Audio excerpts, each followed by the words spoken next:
निशा को आज भी वह दिन याद है जब वह इस घर में पहली बार बहू बनकर आई थी। आने वाली जिंदगी के सपने तो उसकी आंखों में थे ही, लेकिन एक डर भी था। उसके मायके और ससुराल में रात दिन का अंतर था। उसके मायके का घर मुर्गी के दड़बे जैसा था। 2 जनों से ही वह एक कमरे का घर भरसा जाता था। सुबह उसी कमरे हाल लेते थे, दिन में उसी कमरे में खाना बना लेते थे और रात में उसी में सो जाते थे। उसके ससुराल में 3 कमरों का घर था, अलग से रसोई घर था और बाथरूम भी था।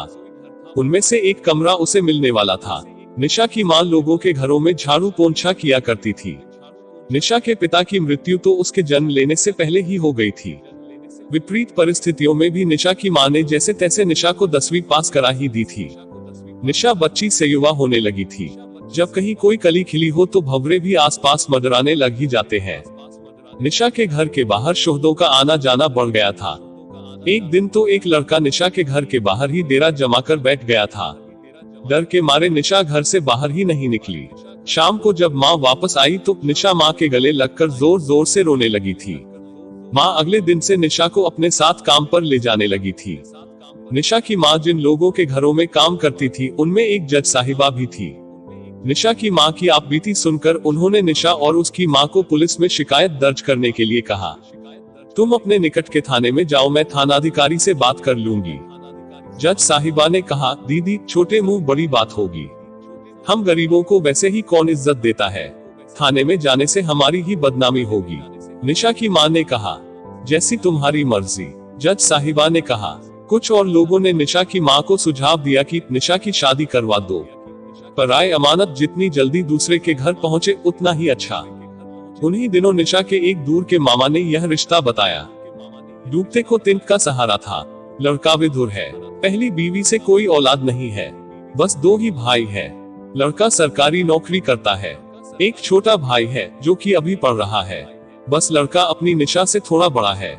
जाति समान होने के कारण वह अपनी निशा को बहू बनाने के लिए तैयार है, नहीं तो उनके बेटे के लिए तो लड़कियों की लाइन लगी हुई है। निशा के मामा ने कहा। निशा की मां को तो सपने में भी ऐसा रिश्ता मिलने की उम्मीद नहीं थी। इसीलिए लड़का जो निशा से थोड़ा सा बड़ा था, यह थोड़ा सा अंतर 13 वर्ष का था, मां को ज्यादा नहीं अखरा था। बेटा मर्द का क्या है, हमेशा ही जवान रहता है, यह तो सरकारी नौकर है। तेरी गरीब माँ इससे बढ़िया रिश्ता कभी नहीं ढूंढ सकती। विधुर है लेकिन कोई छोरा छोरी नहीं है। पता नहीं माँ अपने आप को समझा रही थी या निशा को, लेकिन निशा को इस रिश्ते से कोई ऐतराज नहीं था। एक साधारण से समारोह में कुछ गिने चुने लोगों की उपस्थिति में निशा की शादी हो गई थी। जज साहिबा जरूर निशा की तरफ से शादी में आई थी। कुछ मिनट रुककर वह चली गई थी। निशा इस घर में राकेश की दुल्हन बनकर आ गई थी, लेकिन वो हमेशा गरीब की बेटी ही रही। उसे बार बार यह एहसास दिलवा दिया जाता था कि उसकी मां लोगों के घर में झाड़ू पोंछा करती है।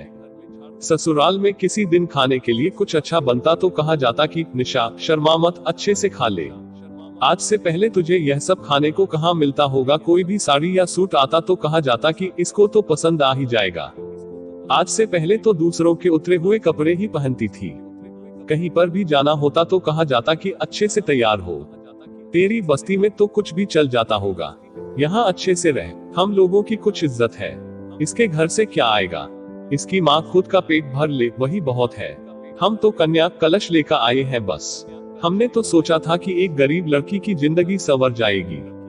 धर्म का धर्म और कर्म का कर्म। निशा की सास अक्सर यही बातें कहती रहती जब भी कोई उनसे निशा के मायके को लेकर कुछ पूछता। गलती से कोई निशा की प्रशंसा कर देता तो निशा की सास फौरन कह देती, सब कुछ यही सिखाया है मैंने, हमारे घर के खान पान से इसकी रंगत निखरी है।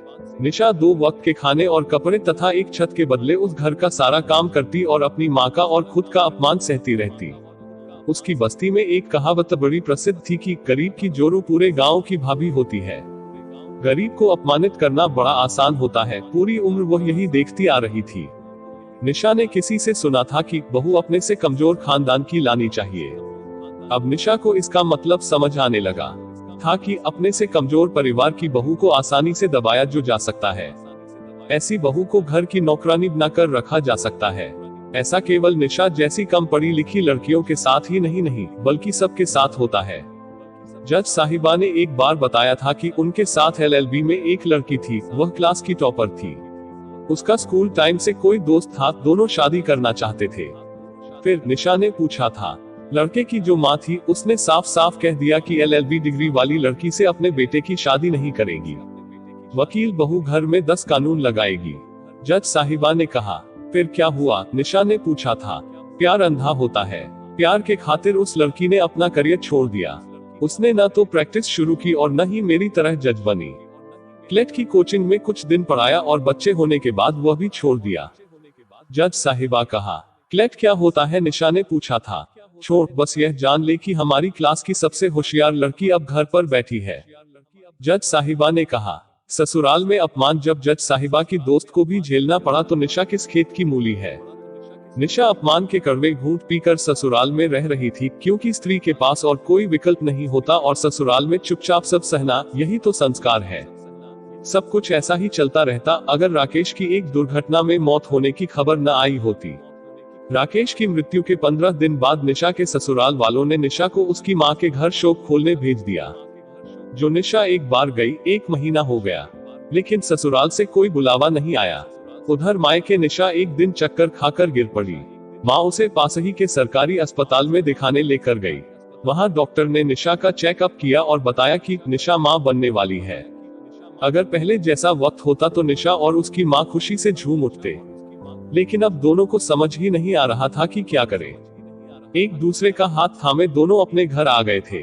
रात को खाना खाने के बाद निशा और उसकी माँ गद्दे फर्श पर डालकर लेट गए थे। निशा, अब तुझे ससुराल जाना होगा। उनके बुलावे का अब इंतजार नहीं कर सकते। तेरा होने वाला बच्चा उस घर का वारिस है।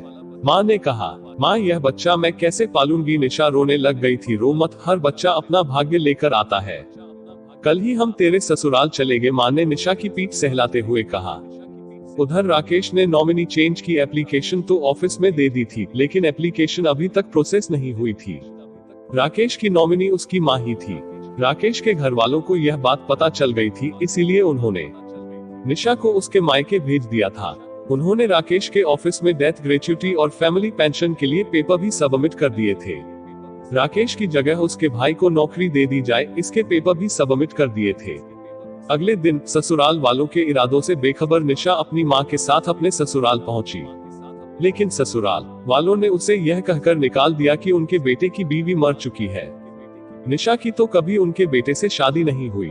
निशा ने अपने होने वाले बच्चे का वास्ता दिया, लेकिन उन्होंने उस बच्चे को अपना खून मानने से इनकार कर दिया।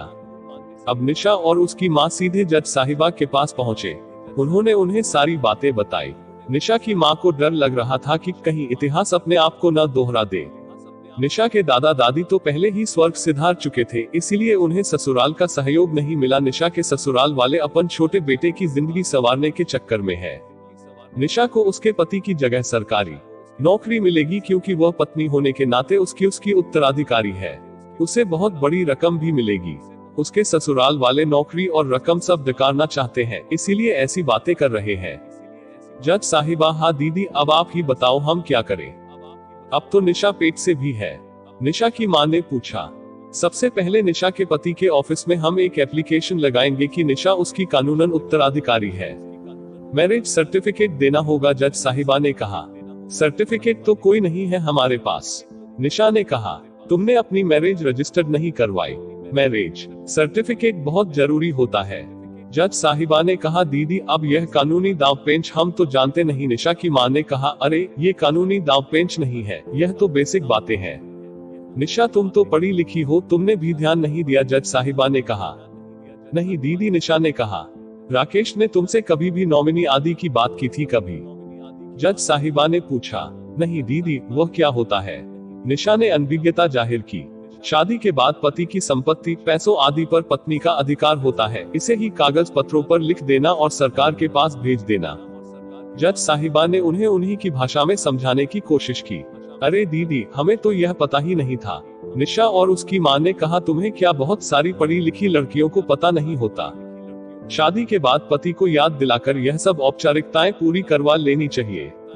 शादी के समय लड़कियों को और बातें समझाने के साथ यह भी समझाना चाहिए। तुम्हारे पति की तो सरकारी नौकरी थी। जिन लोगों की प्राइवेट नौकरी या बिजनेस होता है, उनकी कई बार छोटी छोटी बचतों के बारे में उनकी पत्नी को नहीं पता होता। पति के सारे फाइनेंस के बारे में पत्नी को शादी होते ही जान लेना चाहिए। मैं भी कहाँ तुम्हें उपदेश देने बैठ गई, जज साहिबा ने कहा। तो दीदी अब क्या होगा? हम तो पढ़े लिखे भी नहीं हैं। लिखा पढ़ी भी हमको करनी नहीं आती।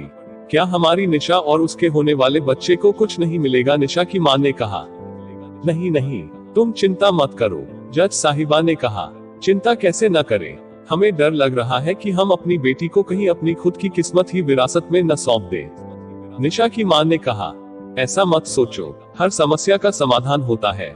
कोई बात नहीं, निशा की शादी की फोटो से हम साबित कर सकते हैं कि वह राकेश की कानूनन पत्नी है। कुछ गवाह तो मिल ही जाएंगे।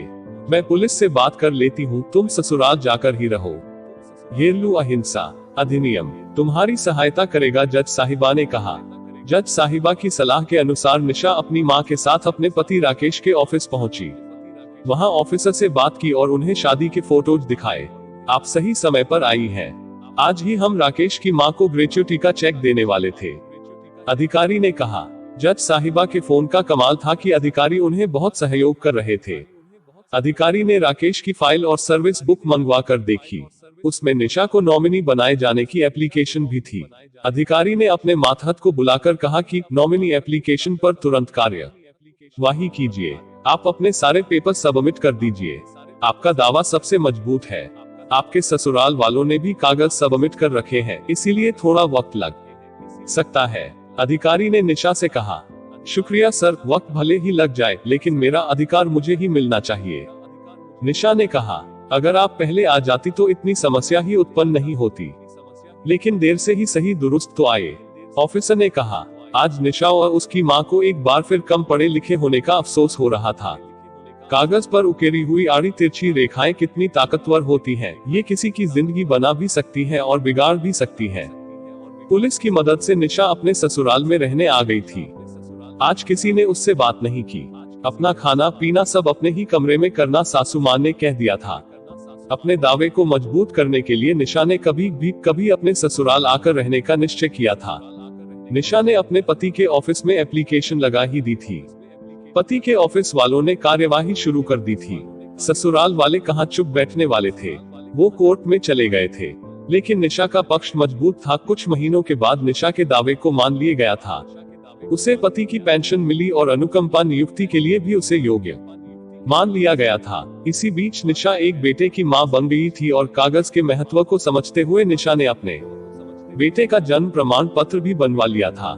नौकरी लगते कि गरीब की बेटी निशा अपना ससुराल छोड़कर अपने बेटे को लेकर नौकरी वाले शहर चली गई। दोस्तों, इसीलिए पढ़ाई बहुत ही महत्वपूर्ण है, क्योंकि आजकल जरा सा नीचा पाकर लोग दूसरों को नीचा दिखाने में मौका नहीं छोड़ते। अगर आज निशा पढ़ी लिखी होती तो उसको इतना सब कुछ ना झेलना पड़ता। खैर, सत्य की जीत हमेशा होती है।